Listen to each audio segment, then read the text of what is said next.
Hey y'all, welcome to another podcast of Silver Lining Nation, and I'm so excited to have you guys. And today we have Ken. Ken actually have 17 months of sobriety. Yay. Yay! And he also is a radio broadcaster. Ken is here to share his story with us, and I am going to turn it over to Ken. Hi, thanks, Lorraine, for having me. Silver Lining Nation. I'm glad to be a part of it. My station is kbrndfw.com. That's the website if you want to go and listen to 24-hour gospel. That stands for Ken Bell Radio Network. And that came up with that idea because I've been in broadcasting for years. I came to Dallas to do broadcasting. And then all of a sudden, God showed me gospel inspirations. I also have a jazz station. All of those broadcast on Live 365, also on Roku TV. Awesome. 17 months of sobriety is something that I didn't even think about like 17 months ago. But I found myself at a point in my life where I needed to reach out for help. All right. Once I did, I got a program, I got a sponsor, and I got my sponsor like within 3 or 4 days of joining the organization. So once I began, it was like share your experience, strength, and hope. So my experience is that I I began drinking when I was 4. One of my cousins gave me a beer and a cigar at the age of 4.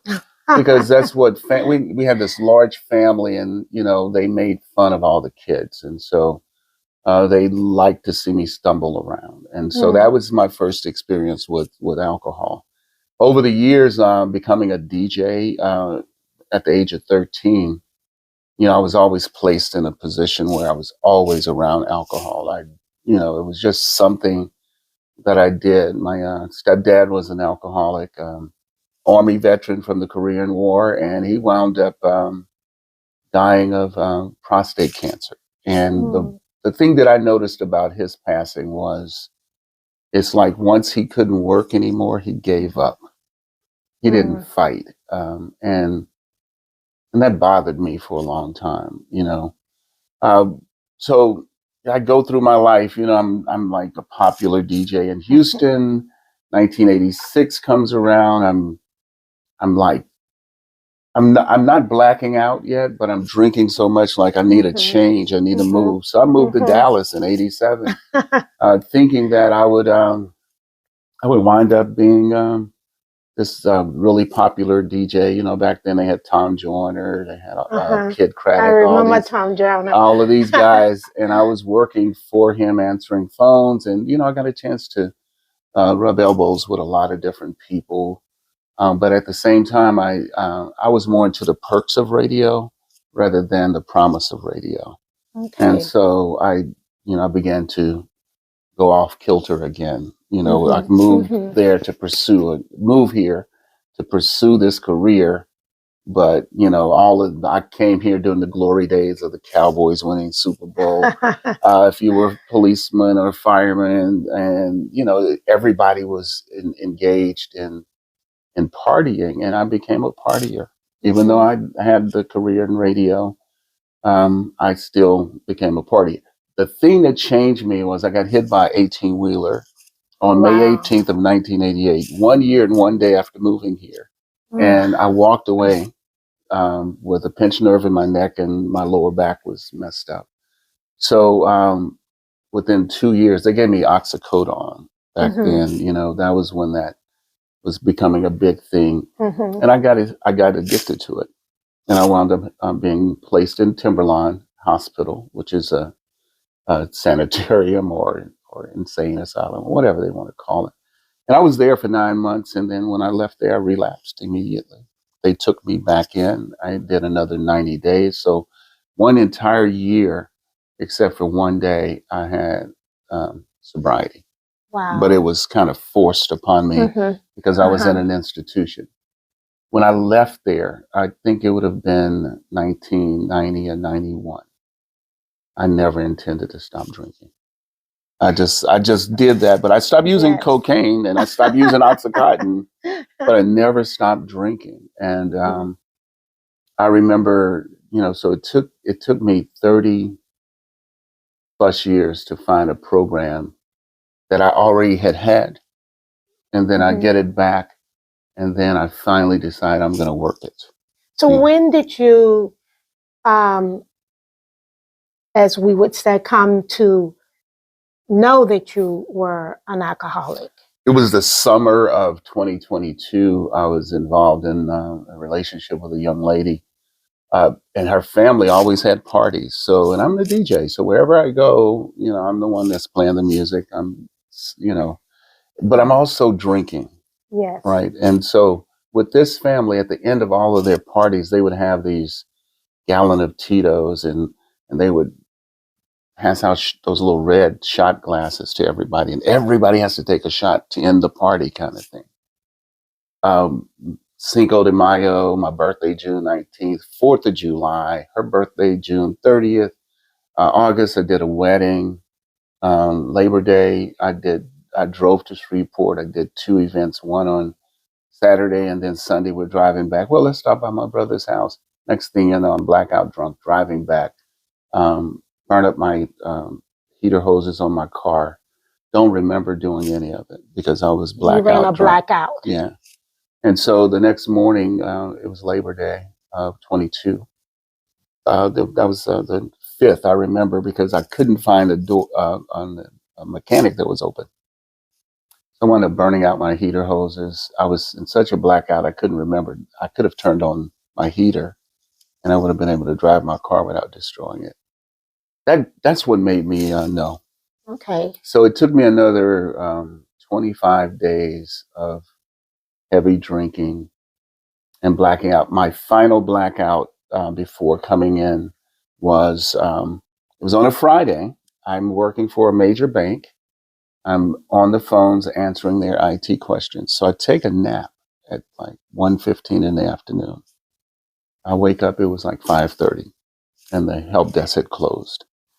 So I wake up from a blackout, not knowing if I had a job. And I'd already I still see a counselor as well. So Okay.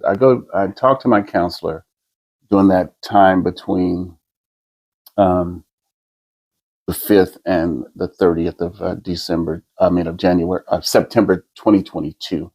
Um, and he told me, go to Carrollton Springs. So I go to Carrollton Springs. I got upset with them because they took all my stuff and they said they wasn't going to go through it. And then I get my wallet back and I could tell they had been through my wallet. Well, they told me partial hospitalization followed by IOP. Okay. And it's like, I'm not going into an institution again. So that was my decision. I said that I was not going. And so they told me the next thing would be detox. So I go to Richardson Methodist. I'm looking, call them. I'm following my counselor's suggestions. And they told me 10 days and that I would be locked in the hospital and then they would take everything and they would strap me down and give me medicine to make me better. And I'm like, I'm not doing that either. So they told you that they can give you medicine to make you better from drinking? Ketamine or something that they give to people when they're detoxing. Okay. And I was like, I don't want to take another medicine. What I didn't tell you is that in 2021, during COVID, I had reconstructive spinal surgery where they had to replace my spine from my pelvic all the way to my T11. So I had thoracic lumbar surgery, 7.5 hours. The blessing in that is that I just turned 65. I had Medicare. Medicare took care of $1 million operation for me.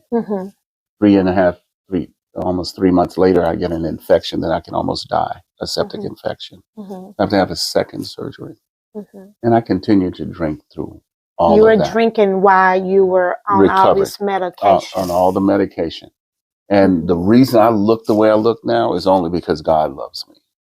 You know that, right? Yes. I was, I see people, I've known people that, their liver has quit and they've lost their lives, their pantry. They had pancreatic cancer, and they were gone within 3 or 4 months. And that was not my story. And so I'm here to tell this story that there's a God that takes care of us, even in our darkest times. So my darkest time was that day when I woke up from the blackout and I called in and the help desk had shut down. I've already blown all my other chances. I didn't want any of it. And so I finished what I was drinking, which at the time we always do. Yeah. I finished what I was drinking. And somewhere around 7:30, the voice says, "You need help." And I guess that's how that help happens. Uh, I needed help. And so I reached out for help and I got it. Through that, I met you, you know, and I met some other people who live sober. There's a book called Sober Living. And I remember reading that book. And when I was reading the table of contents of each topic that it talked about, like, that's me, that's me, that's me, that's me. And then it started asking me, what did I want out of my life? Did I want to continue to live the way I was living, or do I want to live sober? And that's a good question that not only me, but a lot of my friends need to answer for themselves. Because once you start drinking the way I was drinking, isolation and loneliness becomes your friend. And it becomes normal. It becomes normal. There's nobody that you want around you because you don't want to look in the mirror at yourself. You know, you have to shave, you have to brush your teeth, but you do so without looking in the mirror. I didn't want to see myself the way I was, right? And that's what made me want to be sober. And I've been sober now for 17 months. What happened to me was, because I had a good sponsor, someone that I could talk to, that had 40 years of sobriety. And so then I met other people like my friend Gus, 17 years of sobriety, strong people in a program that shows us how to live. Right? And how to live sober, basically. So for me, it's almost been amazing. You know, I've talked to more people. I come into the room before and I hear the laughter and the camaraderie, and then I stay for the meeting afterwards where you see the fellowship happening. And I didn't do that when I first came in. I wasn't a part of it. I wasn't a part of it. What I would do is I would sit next to the door. And then as soon as the meeting was over and as soon as we said I was gone. Right. I didn't know that I needed to stay. So, but it took me, like my sponsor says, do 90 meetings in 90 days. Okay. I'm unemployed. What else do I have to do? What else do I have to do? Right. Exactly. So I took his advice and I did what he said. Then this inventory process of going back over my life and seeing where, you know, his thing was, what was your part in it? Stop looking at what other people's part was. What did you do to cause it? And there's something in this book that we read that says there were times when we made choices or decisions that placed us in positions to be hurt, right? And be harmed, right? And so I was like, how many times have I done that? Yeah. But at the time, we couldn't see it. Yeah. You know, when you're in a mix of it, you can't see it. Right. So one of the things when I first heard you speak, I was like, she gets it. You know, and then I spoke to my sponsor. He's known you for a long time. And he knows that you work a solid program. Well, I do the best you do the best that you can. And so for me, I was like, I need to be around people like you. You know, I need to speak to, you know, I have this thing where, you know, the Me Too movement came up and all of a sudden you can't compliment people or females, I would say like that, ladies. And so, you know, I don't know how to talk to people anymore, right? But, you know, but I found that for fear of offending. To be an offensive person. And I've been in situations and I've worked for companies where they have those sensitivity trainings and if you call somebody babe, sweetheart, honey, those are offensive to people. And it may not offend the person you're talking to, but it could be offensive to someone else that's listening. That hears what you're Right. saying. And then a lot of it had to do with, like when you drink, it makes you lighthearted. It gives you confidence. It gives you all of these different things. It gives you the courage that you don't have, that you normally would not have, or or the integrity that you normally would have when interacting with another person. Yes. So I'm glad I don't have that anymore. And so, like I said, when I heard you speak the first time, I was like, she gets it. She knows exactly how to be. And so when you talk to other people and they go like, Lorraine or Elle has been in this program. She works this program. She has this podcast. She has all these things that she's doing to help other people. So for me, my story would be, my experience was the drinking. My bottom was that summer of drinking. My hope is now that I never have to drink again. Right. Yes. And I don't feel that compulsion, because it talks about this allergy of the body and this compulsion of your mind. Yes. So my mind has been changed, and I think that's what sober living does for you. Just it changes how your thought impacts your life. So my thought process back then was perk. What can I get out of it? What can I get out of it? What can I get out of it? Right. And now it's more like, how can I help others experience what I'm experiencing now? Yes. How do I carry this message? How do I carry the message to someone else and say to them, you can live better? Yes. You see, I have there, trust in the Lord with all your heart and lean not on your own understanding. I've had that posted in my office for months and I was still drinking. But that didn't mean anything to you because it's something that you see every day. Yeah. Until it means something to you, then you will see it. Right. So for me, even though I had those posters, I have For I Know the Plans that I have for you, Jeremiah 29, and all this stuff hanging around. I've got faith is this and hope is this. And I had all of those things, but I wasn't operating in those things. Yes. So, but now I operate in those things. And so the message that I would say to anyone about living sober, about Silver Lining Nation, about Sober House, about Maggie's House, about any of those opportunities, if you get that opportunity, come in, become a part of it. See how your heart can change, because it has to be a change. One of the guys that I remember, he was like, you got to get it out of your head. It has to go into your heart, and then it goes out to your hands, because then you begin to serve. And so, like some of the service I do, I've been out to the Meadows twice to speak. Okay, I've been to the Union Gospel Mission for the home night to speak twice. I intend to continue to do those type of things because that's what keeps you sober. That keeps me sober. It helps me help other people. I begin to be a part of a fellowship and not being isolated by myself. My family has changed because now they know I'm sober. Yes. I've had the experience of going home for Christmas. Was it last year? And I'd been sober a year.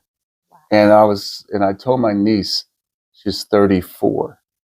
I was like, this is your first time ever seeing your uncle sober in your entire life. What a blessing. Yeah. And, because our family is like a baby is born. What do? You celebrate. Yes. How do you celebrate? Yes. This is not just me.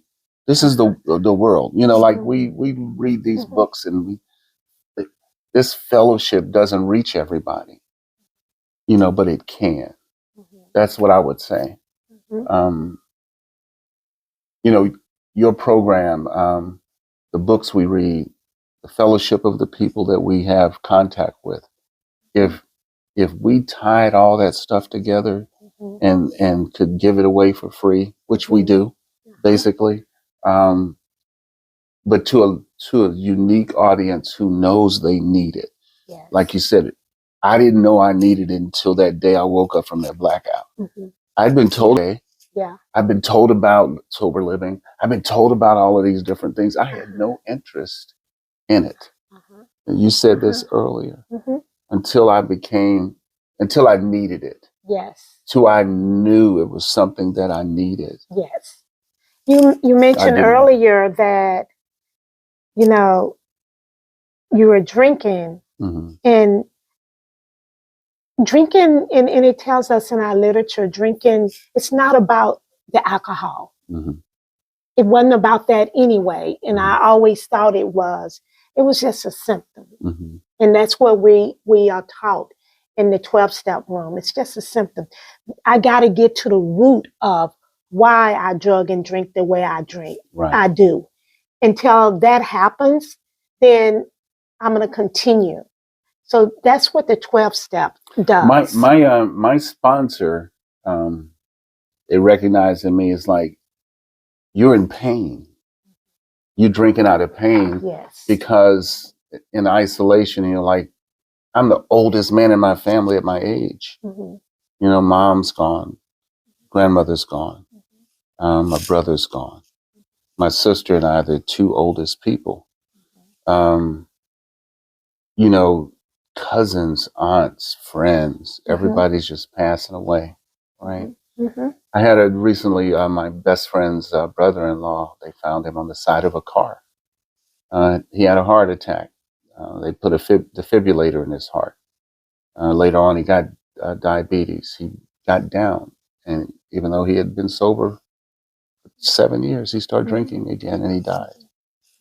That's how easy it can happen. If we go back, and this is the thing that has been burned, it's in the book, burn it into the consciousness of every man that he can stay sober, right? So that's been burned in my consciousness. I know that if I think about drinking, I need to call a sponsor, do a gratitude list, do something that changes my feelings or my thoughts. I have, I'm a dad, so I have 5 boys and a girl. I'm estranged from all of them. And Still. And how do you rectify that? Well, I've found a way now that, you know, my mind is clear. That's something I don't think I knew what that felt like until after the 90 days. You know, after the 90 days, I could look myself in the mirror and I'm like, I can look at my eyes and I can see there's a change going on in you. Yeah, you look older. Yeah, you need to lose some weight. You know, all those things don't matter. What matters to me now is if I can work 24 hours at a time and not pick up a drink, that's the best day that I can have. Yes. They're the promises that comes from the literature as well. Some of them I'm not good with. The fear of economic insecurity. That's one that still bothers me. You know, but all of the other things where now I'm working on the relationships with my children. You know, I have to realize that I have to let go of some stuff that I was holding against them. And before I can even begin to repair the relationship with them, I've got to fix what's in my heart, you know, operate in forgiveness that I didn't have before. I had forgiveness, but, you know, I'll forgive you if you forgive me. That's not how it works. Right. It's forgive. Right. When you change, everything around you seems to change. Right. In reality, nothing changes. It's you that have to change. I have to change. Right, right. And when that happens, it's, you know, it's, wow, that's one of the blessings of this program. And I have to remember with my children, it's we have to continue to build our relationship because the damage that was done, it didn't happen overnight. Right. That was a long-term thing that happened that I done to them. Does that make sense? Yeah. So I can expect with my time of sobriety to all at once for it all to heal, because I'm sober and you need to jump on the bandwagon. That doesn't happen like that. That's exactly true. So for me, I've just like my oldest sons and my third oldest son, I was married to their mother. She is, one of those people that has gone through. She's now having a possible third brain surgery. She survived 2 already. Because of my relationship with my 2 sons, I haven't been able to find out anything about how she's doing. Mm-hmm. That hurts me. Yes. But it doesn't hurt to the point where I need to pick up a drink. Yes. And that's what's important. That's the most important thing, is like, now I've got to figure out how to find the information without using Ken Bell's way of doing it. Mm-hmm. You know what I'm saying? Because Ken Bell's way is like, I will go in and I'll become the tornado that's running through people's lives. We're so glad he's gone. And he's gone, right? And but that thought process, like, I know how to get them to speak to me, and it's like, that is not how it has to happen. No. The forgiveness has to happen. Not only in my heart, but I have to actually mean it. You know what I'm saying? So there's a forgiveness that you can say, like, oh, I forgive them. Or there's a forgiveness that in integrity that you honestly mean that. And this is what this program, Living Sober program, has taught me. Is like, man, for years you have been doing this like this. And where did it get you? Where did it get you? So if is it possible that, the way you were doing it is wrong? Yes. Are you willing to open up your will to God's will? Mm-hmm. I pray and meditate. Today there was a question that was asked about, it talked about termites eating up our sobriety. Mm-hmm. And then the secret to that is having a spiritual experience. The literature literally that I had been praying and meditating on talked about the spiritual experience happening first. So then it could change. Then you start experiencing love. You start experiencing happiness. That word trudge comes in there, where it means you walk with with purpose. So I have a purpose that I didn't have before.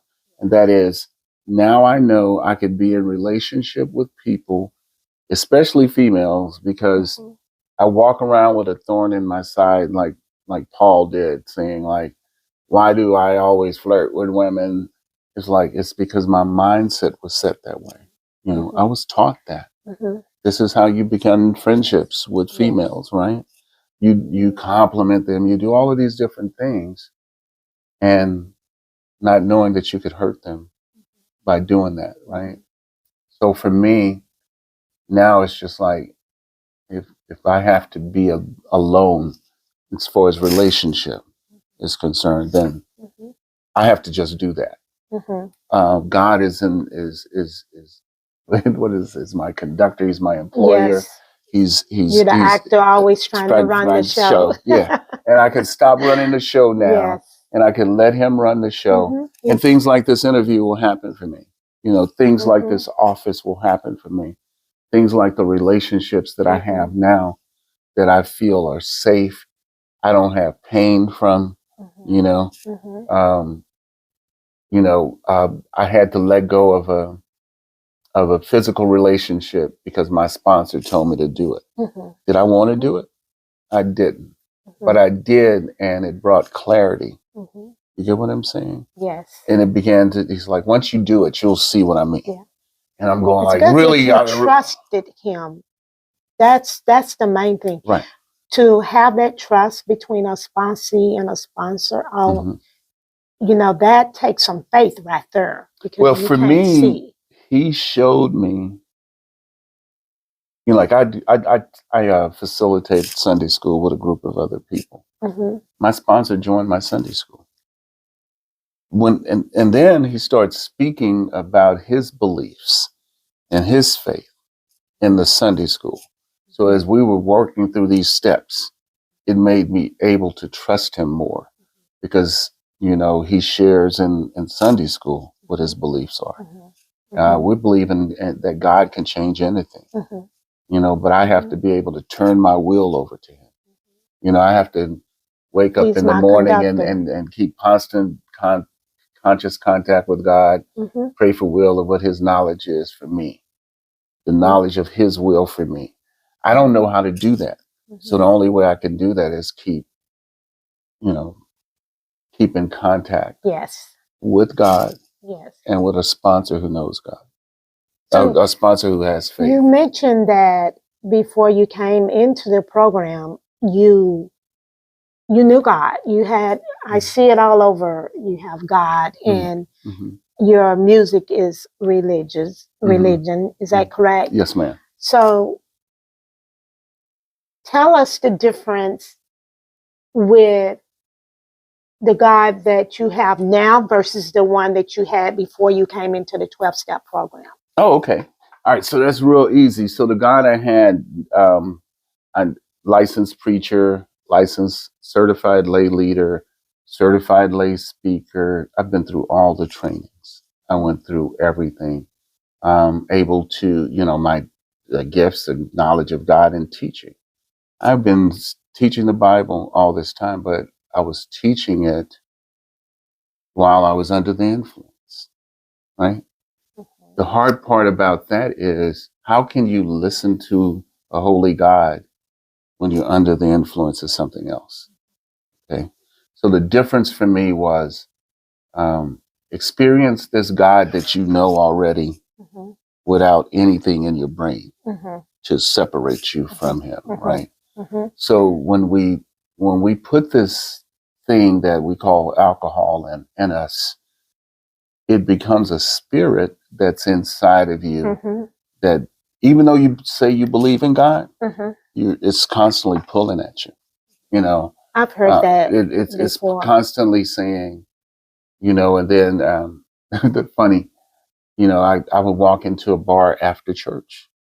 I'd leave church to go to the bar to watch the football games, and I'd be dressed in my suit, and they would laugh at me. And they'd call me pastor. They call me deacon. They call me Dr. Bell, and all those different names. And my ego would just get puffed up because they know I'm a preacher. But I wasn't recognizing that I was showing a different side of ministry to people who probably needed it. Yes. They needed faith. They needed hope. They needed grace. They need all those things. But when I would leave church, I would leave. You left your God there. I left my church. at the church, and I went out into the world. And then I pick him up again when I go back there. I know that story. Right. And so that was my story. And so when I came here, it was like, and I mean, they told me this back when I was in Timberline. They told me, write down a list of the people that you talk to every day. Wrote down a list of people I talk to every day. My family and God were nowhere on the first list, on the first page. So the psychologist or psychiatrist says, until you put God first and your family second, you're going to always have problems. Well, 32 years later. Yeah. I remember them telling me that, but I didn't go through the inventory process to say, like, okay, they hurt me like this, so this is why I treat them like this. And what's my part? What's my part? And so then I come into the program. I have someone. I'm a good listener. I'm a good reader. So I read through the material. I'm like, okay. Then somebody says self-knowledge avails us nothing, right? And so all of a sudden I'm like, I've got knowledge of the program, but where's the God? It's going to take these steps. And so when I start, so the God that I have now is a God who I trust. It's a God that I know has my best interest in heart. He's a God that if I need a perk, I don't need to go to alcohol to feel better so I can have the perk that I think I want. He has what I need. All this stuff has been happening for me over the last 17 months. I stopped counting days after a while. Awesome. I just started saying 24 hours at a time. I used to look at my little calendar. It's like, oh, I got this many days. I got this many days. And then after a while, it's like, I don't need to do that anymore. I just need to stay sober today. Yes. and then tomorrow will take care of itself. Yes. And when I got to that point, Lorene, I got to that point where I was like, okay, like I didn't even know that this was going to happen, right? And so the blessings keep coming like that. Yes. You know, Yes. my station, I believe God showed me how to do it. So that's why I continue to do it. It's not making money. It's not pulling the people that I want. I want 1 million people listening, but I now have faith that God will bring to fruition whatever my thoughts are. As long as you're serving others. I'm serving others. It's this wonderful thing that I wrote down. There's a book called, the name of the book is called Outliers. And there's a story in that book, and it talks about the community that was built. And it was like, how did they do it? They looked at how the Rosannans visited one another, stopped in chatting in Italian on the street, cooking for one another in their backyards. They learned about extended families that underlie this town's social structure. Homes had 3 generations living under one roof. They all went to the same church. They were members of the same organizations. But what it was talking about was they created a community. That's what this fellowship is. Yeah. It's a community of people who fellowship with one another. Yes. There's nothing I want from you. There's nothing you want from me. I want the best for you. Only to be sober and to be the best person that you can possibly be. Yes. And look at your eyes. Your eyes are smiling. My eyes are smiling. I can smile now and not have to finish an interview and go, like I watch some of these interviews like with Shay, all of these different people. They always have a drink in their hand. And it's changing them. And you can watch it change them. Now that I can see it, I couldn't see it before because I was in it. But now that I'm not a part of that, when I look at people and I see them, hey man, I need to pour me another one. And I was like, how many times have I done that? Because it gives you courage that you didn't have before to say things that you want to say. And I was going like, I can do an interview without that. Yes. I don't need that. I'm confident enough that God has put into me what I need to say for Him. Yes. How I can serve. Speak through me. What is it? Clean house, trust God, and serve others. If I do those things, then the blessings continue to flow for me. Yes. We talked about the room. So let me share this. Christmas Day meeting locked out. I call the building owner. I meet him. He says, I'll be there in 15 minutes. He's here in 10. Like, who leaves their home on Christmas Day to come help someone? When I meet him, he has this fabulous building. I tell him about the radio station. He says, well, I'm building a studio. You need to be a part of it. Wow. I was like, well, I don't have the money. How am I going to be a part? He says, I'll work it out with you. Wow. If you sign this lease and make a promise that you'll pay, you can start moving in now. Wow. But your lease won't start till February 1st. This is in December. This is right on Christmas Day, the day Christ was born, right? Within 3 weeks, I was moving in here. And I hadn't given him a dime. Wow. Okay. Yeah, that's God. That's God, right? Yeah, that's God. And so I was saying I had to become a member of this program and be in this building to get this opportunity. Right.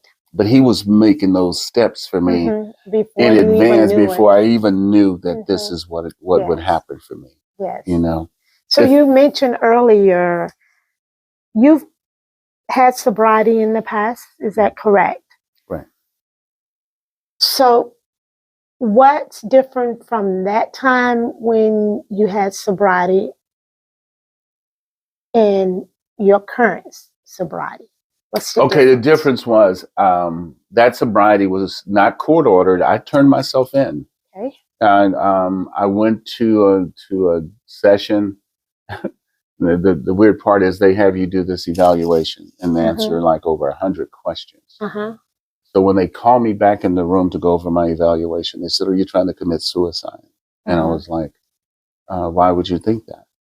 Have I given you any thought? And they said, well, you're using this, you're using this, you're using this, and you're using this. 4 or 5 things.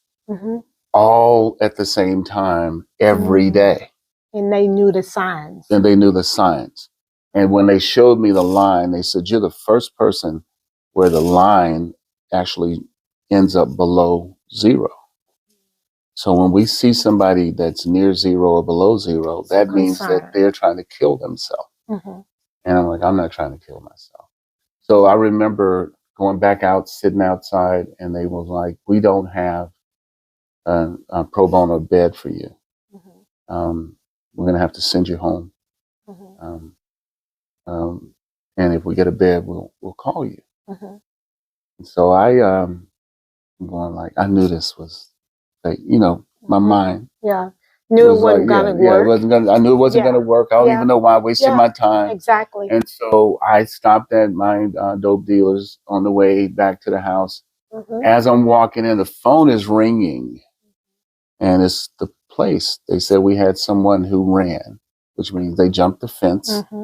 Now we have a bed available. We need you to come back right now. God, right? Yes. So I come back. Yes. And so I'm thinking they're going to lock me up because I'm doing drugs and alcohol. That's in my mindset. Were you high when you went back? I did this. You did your, because I was like, did you throw that stuff away? No, of course not. I didn't throw it away. I used it.